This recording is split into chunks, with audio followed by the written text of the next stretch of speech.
प्रभो नमः शिवाय महारुद्राय शंभ सदाशिवाय बाबा धवलेश्वराय बालालिंग महाप्रभु दीपं यदि परम ब्रह्म दीपं यदि जनार्दन दीपहरत मे पाप पूजा दीप नमस्तुते धवलेश्वराय बालालिंग महाप्रभु संसार सुखी रखंतु।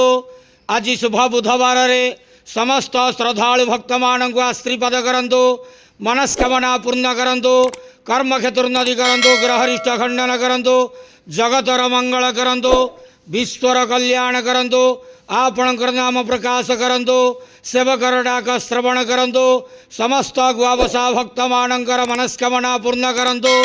जो जो भक्त माने आपणक पाखरे मानसिक रखिछंती तांका मानसिक पूर्ण करंतु। बाबा धवलेश्वराय बालालिंगाय नमो नमः। संसार सुखी रखंतु, आनंद गवार हरि बोलो। आज शुभ बुधवार रे समस्त श्रद्धालु भक्त मान आशीर्वाद करंतु, आनंद गवार हरि बोलो। बाबा धवलेश्वराय बालालिंगाय नमो नमः।